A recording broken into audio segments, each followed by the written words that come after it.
EPS பிரச்சாரத்தை முடக்க திட்டம். அடுத்தடுத்து கைதாகும் அதிமுகவினர். அதகலப்படும் ஆம்புலன்ஸ் அரசியல். அறுவை சிகிச்சையில் கத்தை என்பது வரலாறு, ரோபோட்டிக் சர்ஜரி என்பது இன்றைய கூறு. தங்கம் புற்றுநோய் சிகிச்சை மையம், நாமக்கல் மற்றும் கான்பூர்.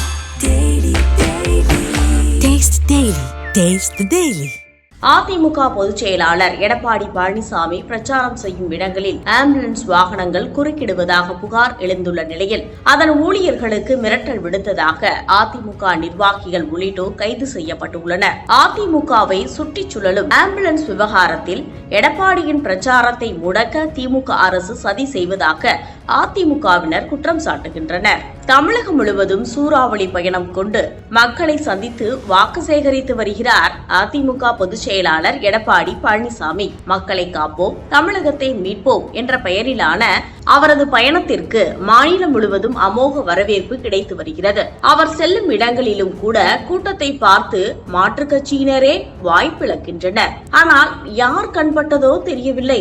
கடந்த சில நாட்களாக எடப்பாடி பழனிசாமி பிரச்சாரம் செய்யும் இடங்களில் வம்பும் வழக்கும் வந்து சேர்க்கிறது. பொறுமை இழந்து எடப்பாடி பழனிசாமி பேசும் பேச்சும் அவருக்கு பெரும் வினையாக மாறிவிடுகிறது. கடந்த ஆகஸ்ட் 18ஆம் தேதி வேலூர் மாவட்டம் அணைக்கட்டு பகுதியில் எடப்பாடி பழனிசாமி பிரச்சாரம் செய்து கொண்டிருந்தார். திரும்பிய பக்கமெல்லாம் நல்ல கூட்டம். உள்ளூர் பிரச்சனைகளை பட்டியலிட்டு கோர்வையாக பேசிக் கொண்டிருந்த போது சைரன் ஒலி எழுப்பியபடி கூட்டத்திற்கு நடுவே ஆம்புலன்ஸ் ஒன்று நுழைந்தது. இதனால் எடப்பாடி பழனிசாமியின் பேச்சிற்கு தடை ஏற்பட்டது. மக்களின் கவனம் திசை திரும்பியது. இதனால் எடப்பாடி பழனிசாமி ஆவேசமடைந்தார். காரணம், அந்த ஆம்புலன்ஸில் நோயாளி யாரும் இல்லை என்று கூறப்படுகிறது. என்னுடைய ஒவ்வொரு பொதுக்கூட்டத்திலும் திட்டமிட்டே ஆம்புலன்ஸ் விடுகிறார்கள். மக்கள் நடுவே கலாட்டா செய்யும் இந்த கேவலமான அரசாங்கத்திற்கு தில் இருக்க வேண்டும். அரசியல் ரீதியாக எதிர்க்கட்சிகளை எதிர்க்க வேண்டும். அதை விட்டுவிட்டு ஆம்புலன்ஸ்களை அனுப்பி தொந்தரவு செய்கிறார்கள். அடுத்த கூட்டத்தில் நோயாளி இல்லாமல் ஆம்புலன்ஸ் ஏதேனும் வந்தால் அதை ஓட்டி வந்தவரே நோயாளியாக மாறி ஆம்புலன்ஸில் செல்வது போல ஆகிவிடும் என்று எடப்பாடி பழனிசாமி கடுமையாக எச்சரித்தார். சமீப காலங்களில் எடப்பாடி பழனிசாமி பேசும் கூட்டத்தில் அவர் பேசும் நேரம் பார்த்து ஆம்புலன்ஸ் வருவது பலமுறை நடந்துள்ளதாகவும் அதனால்தான் பொதுச் செயலாளர் ஆவேசப்பட்டார் எனவும் அதிமுகவினர் குற்றம் சாட்டுகின்றனர். இதனிடையே ஆம்புலன்ஸ் ஓட்டுநருக்கு மிரட்டல் விடுக்கும் தொனியில் எடப்பாடி பழனிசாமி பேசிய பேச்சு பெரும் சர்ச்சையை ஏற்படுத்தியது. ஆம்புலன்ஸை ஓட்டி வந்த ஓட்டுநர் அளித்த புகாரின் அடிப்படையில் பொது ஊழியரை பணி செய்ய விடாமல் தடுப்பது, அவதூறாக பேசி மிரட்டல் விடுப்பது உள்ளிட்ட பல பிரிவுகளின் கீழ் அடையாளம் தெரியாத அதிமுக தொண்டர்கள் 5 பேர் மீது அணைக்கட்டு காவல்துறையினர் வழக்கு பதிவு செய்தனர். இந்த சர்ச்சை அடங்குவதற்குள் எடப்பாடியின் திருச்சி மாவட்ட பயணத்திலும் ஆம்புலன்ஸ் அரசியல் தலை தூக்கியது. திருச்சி மாவட்டம் மண்ணச்சநல்லூரில் எடப்பாடி பழனிசாமி ஞாயிற்றுக்கிழமை பிரச்சாரம் செய்தார். அதைத் தொடர்ந்து துறையூருக்கு எடப்பாடி பழனிசாமி வருகை தந்தார்.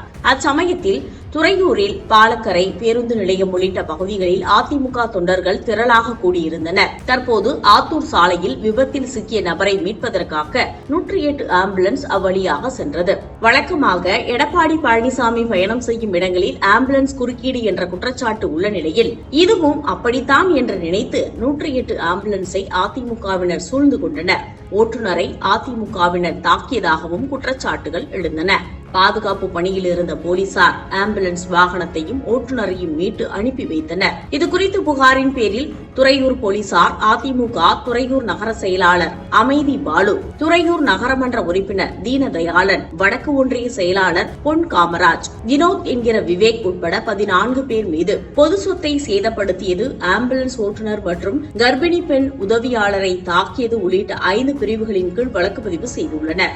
மேலும் 108 ஆம்புலன்ஸ் ஓட்டுநர்கள் மற்றும் பணியாளர்களுக்கு காவல்துறை சார்பில் பாதுகாப்பு வழங்க வேண்டும், ஊழியர்களின் உயிருக்கும் உடைமைக்கும் போதிய பாதுகாப்பு கோரி சென்னை உயர்நீதிமன்ற மதுரை கிளையில் மனு தாக்கல் செய்யப்பட்டுள்ளது. இப்படி அதிமுக பொதுச் செயலாளர் எடப்பாடி பழனிசாமி செல்லும் இடங்களில் ஆம்புலன்ஸ் குறுக்கிடுவதும் அதிமுகவினர் அதனை விரட்டி வெளியேற்றுவதும் வாடிக்கையாகி வருகிறது. இது தொடர்பாக அதிமுக மூத்த தலைவர்கள் சிலரிடம் பேசிய போது அதிர்ச்சிகரமான குற்றச்சாட்டுகளை அடுக்கினர். எடப்பாடி பழனிசாமியின் பிரச்சாரங்களுக்கு மக்கள் கூடும் கூட்டம் பலரையும் ஆச்சரியப்படுத்தியுள்ளது. குறிப்பாக ஆளும் திமுக தலைமைக்கு இது எரிச்சலை தந்துள்ளது. ஏற்கனவே ஏற்கனவே விஜயின் வரவால் ஆட்சி கை நழுவி விடுமோ என்ற கவலையில் உள்ள திமுக தலைமைக்கு அதிமுகவுக்கு கூட்டம் கூடுவது வயிற்றில் புளியை கரைக்க தொடங்கியுள்ளது. எனவேதான் எடப்பாடி பழனிசாமியின் கூட்டத்திற்கு ஆம்புலன்ஸ் மூலம் இடையூறு ஏற்படுத்துவது, அவரை ஆவேசமடைய செய்து அதன் மூலம் ஏற்படும் பிரச்சனைகளுக்கு அவரையே பொறுப்பாக்கி வழக்கு பதிவு செய்வது, இதன் மூலம் எடப்பாடி பழனிசாமியின் பிரச்சாரத்தை கொஞ்சம் முடக்குவது என திமுக திட்டமிட்டுள்ளதாக அதிமுகவினர் குற்றம் சாட்டுகின்றனர். ஆம்புலன்ஸ் அரசியல் விவகாரத்தில் திமுக அதிமுகவினர் சமூக வலைதளங்களில் மாறி மாறி மோதிக்கொள்கின்றனர். ஆம்புலன்ஸ் ஊழியர்களுக்கு அதிமுகவினரால் பாதுகாப்பற்ற சூழல் உள்ளதாக திமுக கடும் கண்டனம் தெரிவித்து வருகிறது. அப்போது கல்லூரி பேருந்துகளை எரித்தார்கள், இப்போது ஆம்புலன்ஸை மறிக்கிறார்கள், அதிமுகவினர் மாறவே இல்லை என்று கடும் விமர்சனங்களை முன்வைக்கின்றனர். அதிமுகவினரும் சளைக்காமல் பதிலடி கொடுத்து வருகின்றனர். அதிமுக தலைவருக்கு கூடும் கூட்டத்தால் உங்களுக்கு பயம் பிடித்தாட்டுகிறது, அதனால்தான் ஆம்புலன்ஸை வைத்து திமுகவினர் அரசியல் செய்வதாக அதிமுகவினர் பதிலளித்து வருகின்றனர். அரசியலில் புகுந்துள்ள ஆம்புலன்ஸ் சர்ச்சை இப்போதைக்கு ஓயாது போல தெரிகிறது. அறுவை சிகிச்சையில் கத்தை என்பது வரலாறு, ரோபோட்டிக் சர்ஜரி என்பது இன்றைய கூறு. தங்கம் புற்றுநோய் சிகிச்சை மையம், நாமக்கல் மற்றும் கான்பூர். Taste the Daily.